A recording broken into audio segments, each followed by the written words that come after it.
Welcome to eSchool India, the best platform for online studying. I am your tutor Dr. Rizwana Mustafa और आप मुझसे chemistry पढ़ते हैं. The topic of today जो हमारा चैप्टर चल रहा है वो सॉलिड स्टेट है और आज हम उसका दूसरा लेक्चर देखेंगे. दूसरे लेक्चर को डिटेल से पढ़ने से पहले कुछ इंपॉर्टेंट पॉइंट्स हैं जिनको हम डिस्कस करना ज़रूरी समझेंगे. ये ऐसे बेसिक कॉन्सेप्ट्स हैं जो सॉलिड्स के बारे में आपका जानना बहुत ज़रूरी है. तो सबसे पहली बात जो आप सॉलिड स्टेट में देखते हो वो एक क्रिस्टल होता है. आप कह सकते हो द बेसिक शेप जो कि उस सॉलिड स्टेट की सारी प्रॉपर्टीज को डिफाइन कर रही होती है. अब ये क्रिस्टल जो होता है कि बेसिकली बेसिक यूनिट नहीं होता. बेसिक यूनिट जो होता है वो हम इस टॉपिक के बाद पढ़ेंगे कि वो जो यूनिट सेल्स होते हैं वो क्या होते हैं, कितनी तरह के होते हैं और वो किस तरह से एक दूसरे के साथ पैक होकर एक स्पेसिफिक सॉलिड के क्रिस्टल को बना रहे होते हैं. When we are defining the crystal, तो क्रिस्टल क्या है? This is the homogeneous part of a solid substance formed by regular arrangement of structural units. वो structural unit, for example, हम simple structural unit की example लेते हैं जो कि हम तसव्वुर करते हैं और हम पढ़ते हैं, that is the cubic और primitive structure unit.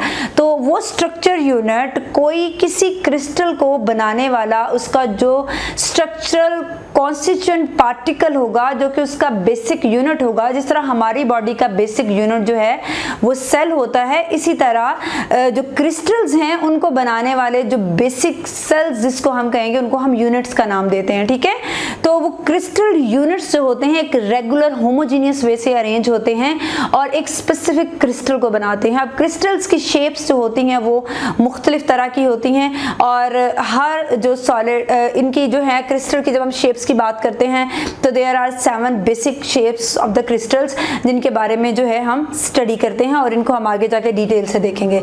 The second important concept जिससे हम गो थ्रू होते हैं in the solid state chemistry that is the crystal lattice. अब क्रिस्टल में और क्रिस्टल लैटिस में क्या फर्क है? क्रिस्टल लैटिस क्या है जी? This is the regular arrangement of the constituent particles of a crystal in 3 dimension. जो क्रिस्टल लैटिस है this is telling us about the 3D structure of that crystal. इसको हम जो है वो क्रिस्टल लैटिस कहेंगे. 3D स्ट्रक्चर जो है उसको भी हम ड्रॉ करते हैं और डिफरेंट प्रॉपर्टीज जो होती हैं इसको अलोंग द 3D स्ट्रक्चर जो है स्टडी किया जाता है. तो इन दोनों में फर्क ये है कि दिस इज ओनली आप लोग कह लो कि plane structure but this is the 3D structure of that basic solid. Then there is a face. It is a plain surface of a crystal जो उसका सामने हमें नजर आ रहा होता है जिसको हम फेस कहते हैं. इसका जो हम कह सकते हैं जो उसका सबसे सामने वाला हिस्सा है जो बिल्कुल प्लेन है. जिस तरह आपके सामने वॉल है और वो बिल्कुल प्लेन है. अब उसके पीछे किस तरह की इसकी शेप है, 3D स्ट्रक्चर किस तरह का है, we are not consider with that. हम सिर्फ उसका जो सामने वाली शक्ल है उसको देख रहे होते हैं और उसको हम फेस कहते हैं और ये फेस का कॉन्सेप्ट भी आगे जाके जो है ये काम आएगा. तो ये हमें जो सामने चीज नजर आ रही होती है क्रिस्टल की जो उसकी प्लेन सरफेस होती है उसको हम फेस कहते हैं. The next one is the edge. It is formed by intersection of 2 adjacent atoms. जब दो मुख्तलिफ तरह के फेसेस आप कह लो या दो मुख्तलिफ तरह के यूनिट्स आपस में आके मिलते हैं तो उनके मिलने से जो corner as as the name indicating हम इसको एज कहते हैं. इस तरह से ये बनेगा. ये वाला पॉइंट, ये फेस मिला और ये फेस मिला तो ये जो था ये क्या बन गया? ये इसका एज बन गया. ठीक है जी. Then the last term about which we are going to get familiar is the interfacial edge. What is this interfacial edge? It is the perpendicular angle between 2 intersecting faces.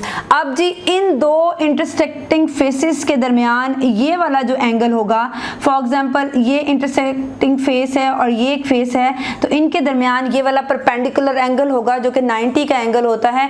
ये वाला एंगल जो है ये interfacial as के नाम से इसको हम जानते हैं.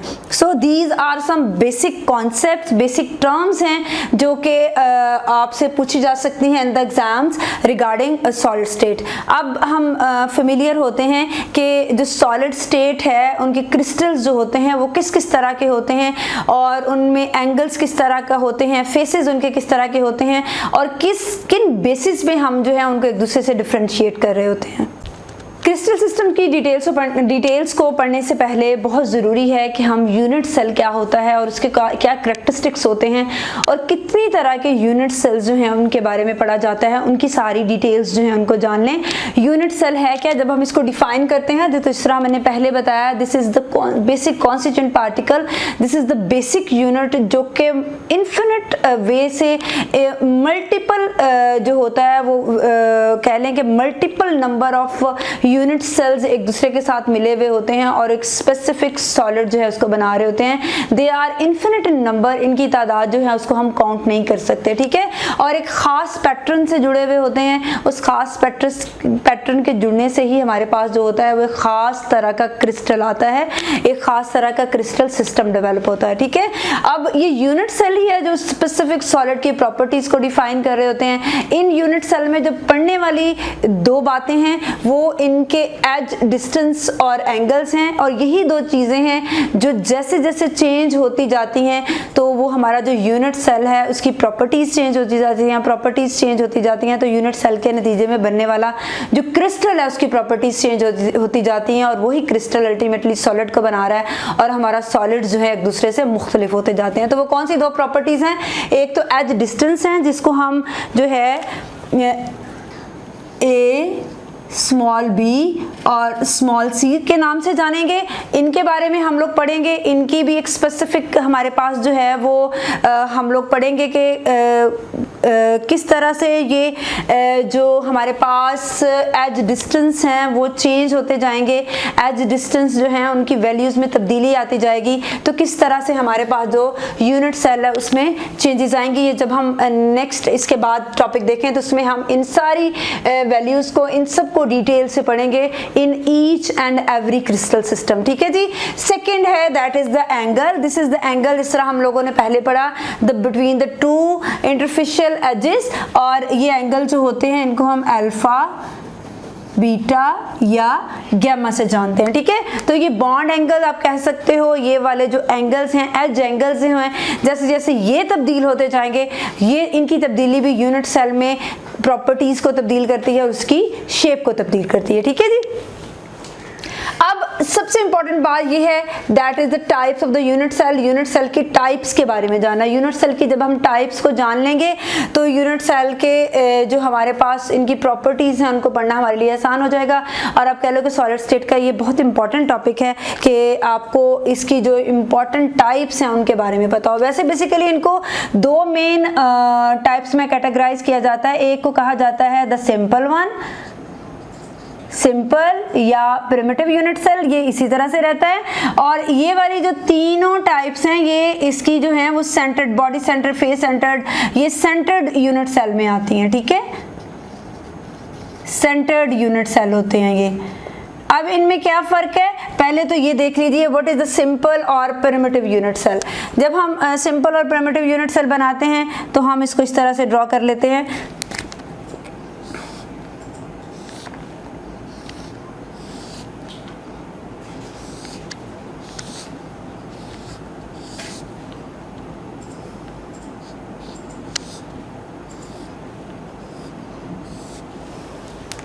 कितना मेरा टेढ़ा सेल बनया, दूसरे तरीके ना बनाने हैं।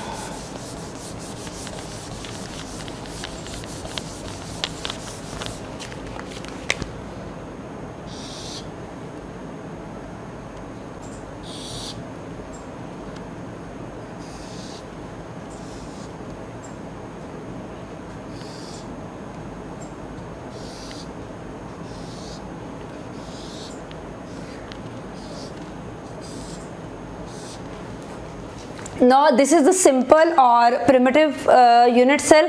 ये हमारे पास एक क्यूबिकल यूनिट सेल है, एक ऐसा सेल है जिसके जो सेल्स हैं, जिसको बनाने वाले जो सेल्स हैं इसके कॉर्नर्स पर हैं, ठीक है जी। इसके कॉर्नर्स पर हमें कितने सेल्स मिल रहे हैं, ये इसके कॉर्नर्स काउंट कर लेते हैं। जितने इसके कॉर्नर्स होंगे उतने ही इसके जो हैं वो यहाँ पर हमें मौजूद यूनिट सेल नजर आ रहे हैं, ठीक है। देयर आर 1 2 3 4 5 6 7 8 यहाँ पर हमारे पास इसके कॉर्नर्स हैं और इसके 8 कॉर्नर्स के ऊपर जो हैं वो सेल्स पड़े हुए हैं। अब ये बेसिकली अब हमने इसमें ये काउंट करना है कि इन एक्चुअल कितने सेल्स पड़े हुए हैं, ठीक है।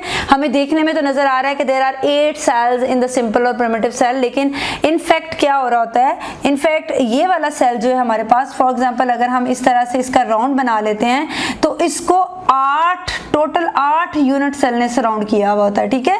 तो इस एक सेल के हिस्से में इसका ये वाला जो पोर्शन आ रहा होता है ना, यूनिट सेल के हिस्से में जो इसके अंदर पोर्शन आ रहा होता है, फॉर एग्जांपल ये हम इसका जो है हाफ बना लेते हैं।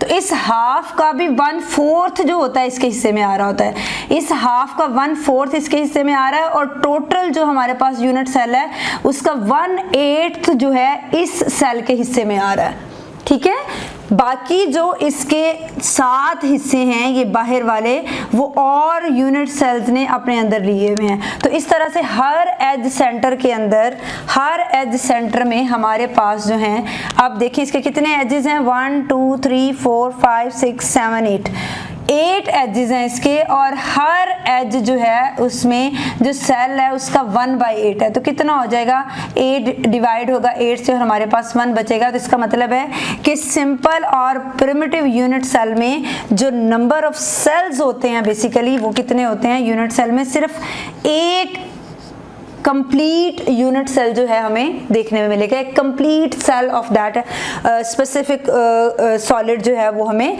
देखने में मिलता है, ठीक है जी। अब दूसरी टाइप देखें, फेस सेंटर्ड यूनिट सेल।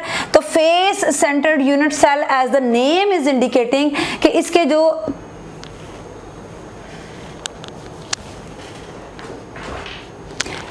इसके जितने भी फेसेस हैं हर फेस के अंदर आपको एक सेल मिलेगा। अब इसके कितने फेसेस हैं, इसके जो हैं ये देखें। अब एक फॉर एग्जांपल है कि आप स्क्वायर बॉक्स ले लें, उस स्क्वायर बॉक्स को आप चारों तरफ से देखें और ऊपर नीचे से देखें तो उसके वो सारे फेसेस हैं। ये इसका ऊपर वाला फेस है, ठीक है, ये इसका नीचे वाला फेस है, ये इसके आप कह सकते हो लेफ्ट साइड वाला फेस है, ये इसका जो है राइट साइड वाला फेस है, ये इसका सामने वाला फेस है और ये इसका पीछे वाला फेस है, ये वाला जो, ठीक है। तो इस तरह इसके कितने फेस हो गए, 1 2 3 4 जी, 1 2 3 4 5 एंड 6, इसके 6 फेसेस हो गए हैं, ठीक है। और हर फेस के अंदर हमें क्या मिलेगा, एक सेल देखने में मिलेगा। इस फेस का सेंटर बनाएं तो इस फेस का सेंटर ये है, इस पूरे फेस का सेंटर बनाएं तो इसका सेंटर हमारे पास ये है, इस फेस का सेंटर बनाएंगे तो इसका सेंटर ये है। अब आप इस फेस का सेंटर बनाएंगे तो इसका सेंटर ये है, और इस फेस का सेंटर बनाएंगे तो इसका सेंटर हमारे पास ये है, और इस फेस का सेंटर बनाएंगे इसका सेंटर हमारे पास ये है। अब कितने टोटल यूनिट सेल आ गए, 1 2 3 4 5 6 फेसेस से और 6 यूनिट सेल आ गए।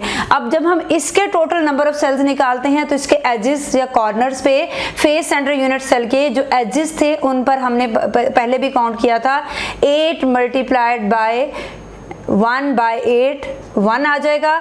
और यहाँ पर आप देखें एक पूरा सेल जो है हमें देखने में मिल रहा है, लेकिन ये सेल पूरा नहीं है बेसिकली। इस सेल के ऊपर भी एक और सेल है, और ये वाला जो बॉडी सेंटर यूनिट सेल है आधा उस यूनिट सेल के अंदर है और आधा इस यूनिट सेल के अंदर है, ठीक है। फॉर एग्जाम्पल एक दीवार है आपके पास और आप उसके अंदर एक बॉल फिक्स कर देते हैं, तो आधी दीवार के उस पार होगी और आधी आपकी तरफ होगी, ठीक है। तो इसी तरह से है, आधा ये इस यूनिट सेल में है और आधा इसके ऊपर पड़े दूसरे यूनिट सेल में है। इसी तरह ये वाला बॉडी सेल, इसकी फेस सेंटर्ड बॉडी सेल जो है आधा इस यूनिट के पास है और आधा साथ जुड़े दूसरे यूनिट के पास है। इस तरह ये सारे जो फेस सेंटर्ड यूनिट सेल हैं ये आधे आधे यहाँ पर मौजूद हैं। तो as they are 6 in number और हर सेल जो है वो हाफ है, तो हमारे पास कितना नंबर आ जाएगा, 3। अब ये टोटल जो होगा इनका कितना हो जाएगा, टोटल इनका 4 हो जाएगा। तो फेस सेंटर्ड यूनिट सेल में जो total number of unit cell होती है वो कितने होते हैं, वो 4 होते हैं, ठीक है जी। नेक्स्ट देखें जी बॉडी सेंटर्ड यूनिट सेल। अब बॉडी सेंटर्ड का मतलब ये है कि हमारे पास जो पूरा यूनिट सेल है और उसकी जो बॉडी है ना, उसके सेंटर में एक यूनिट सेल पड़ा हुआ। ठीक है, आप बॉक्स खोलें और बॉक्स के सेंटर में यहाँ पर जो है एक सेल उसको प्लेस कर दें, यहाँ पर। तो अब सिंपल है, इसमें ये सेल पूरे का पूरा इस यूनिट सेल के अंदर पड़ा हुआ है, किसी ने कुछ इसका पोर्शन शेयर नहीं किया हुआ, तो हम क्या करेंगे, हम इसको एज अ होल मुकम्मल सेल लेंगे। ठीक है, अब हम जब इसमें total number of unit cell count करने लगेंगे तो पहले इसके एज वाले जो हैं वो 8 हैं, 8 मल्टीप्लाइड बाय 1/8 1 आ जाएगा, और पूरे का पूरा एक अंदर बॉडी सेंटर सेल पड़ा हुआ है, तो 1 + 1 हमारे पास क्या आ जाएगा, 2 बॉडी सेंटर यूनिट सेल में टोटल नंबर ऑफ सेल्स की तादाद कितनी है, 2 है। ठीक है जी, अब देखते हैं जी end centred unit cell. End centred unit cell जो है एक ऐसा यूनिट सेल है जिसमें हमारे पास कोई से भी 2 फेसेस जो हैं उनको हमने ले लेना है, और एंड वाले, ठीक है, एंड से मुराद या ये वाले पैरेलल या सामने ऑपोजिट, या ये वाले ऑपोजिट या ये वाले ऑपोजिट, इन दोनों को ले लेना है और इन दोनों के सेंटर में एक एक सेल जो है उसको प्लेस कर देना है। फॉर एग्जांपल हम एक ऊपर वाला ले लेते हैं और एक जो है उसको नीचे वाले को ले लेते हैं यहाँ पर। ठीक है जी, तो इन दोनों में आप देखें जो हमारे पास एज वाले सेल थे, जो कॉर्नर वाले सेल थे, वो 1 था, और इसमें हमारे पास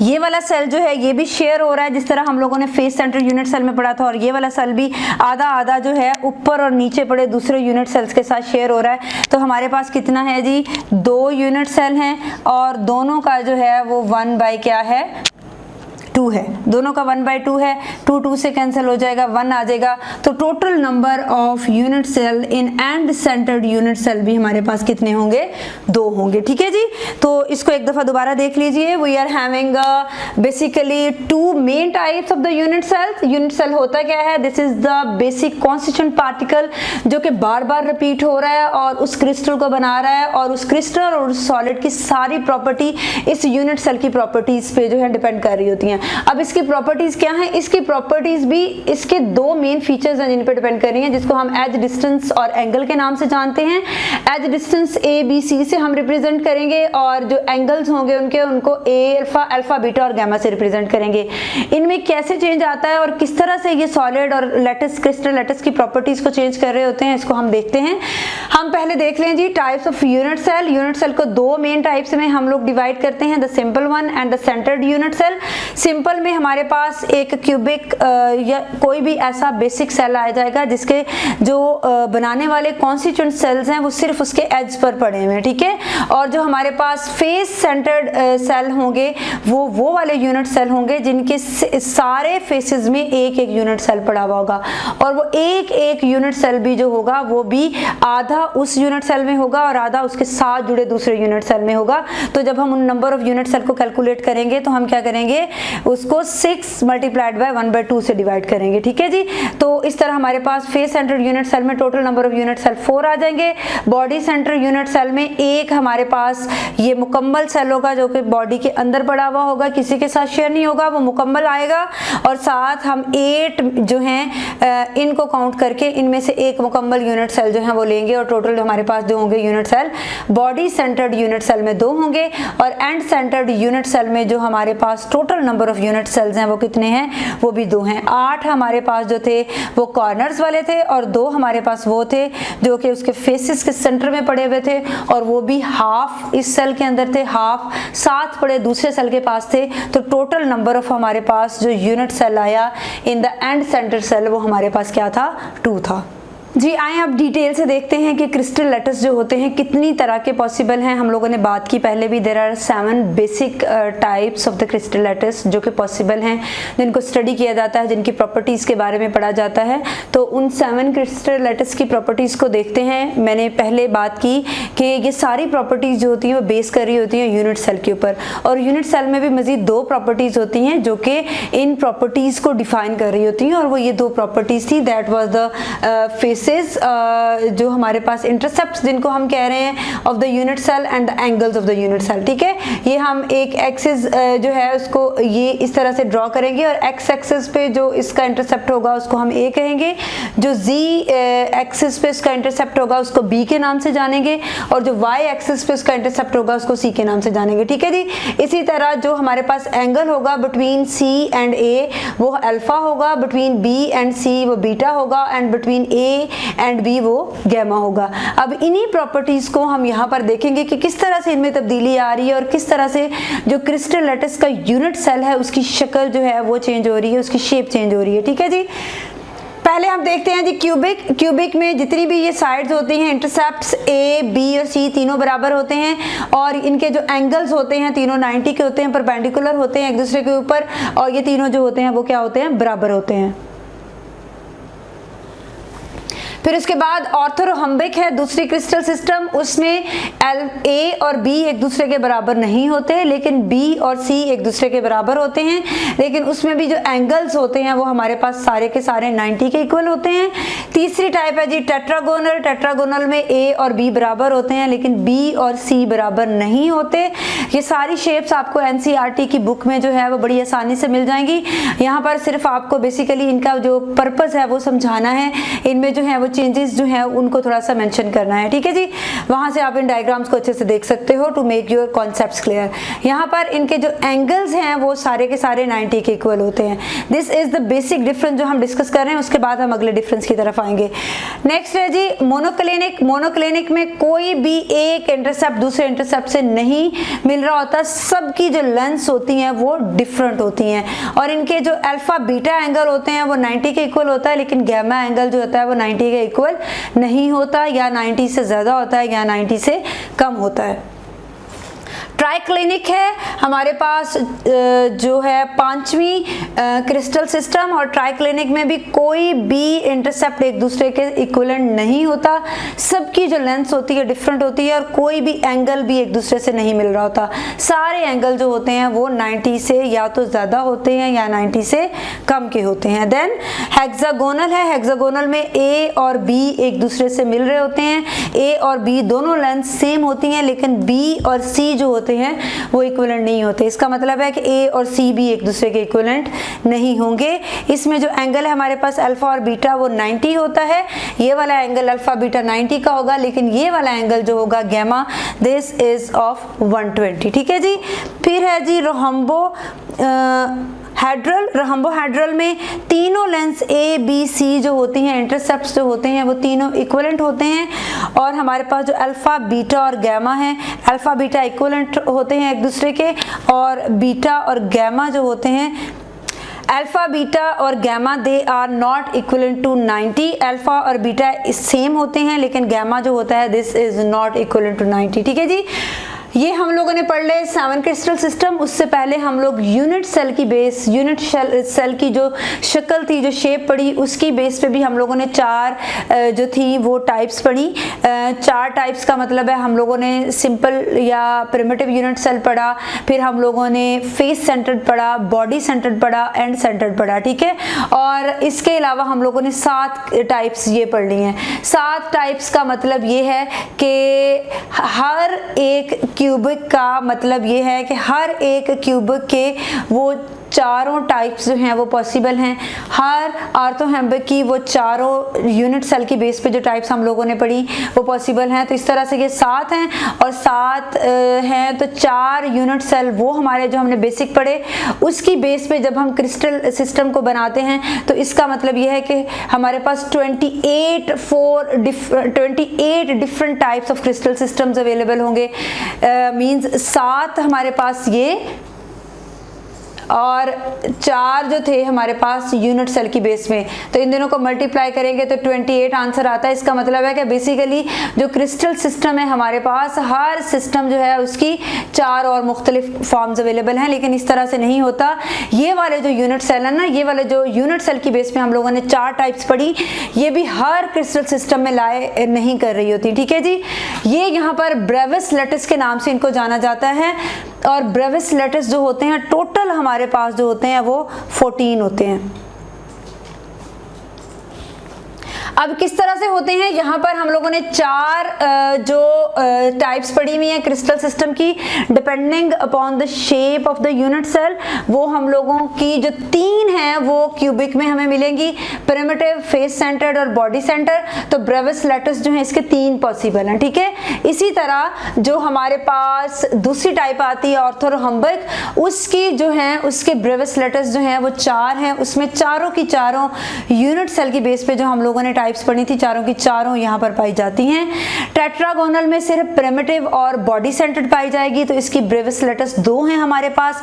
मोनोक्लिनिक में प्रिमिटिव और एंड सेंटर्ड होती है, 2 ब्रेविस लेटस हमें मिलेंगे। इसके बाद ट्राइक्लिनिक में हमारे पास क्या होते हैं, ब्रेविस लेटस सिर्फ 1 होती है, जिसको हम सिंपल या प्रिमिटिव यूनिट सेल कहते हैं, वही हमें मिलेगा।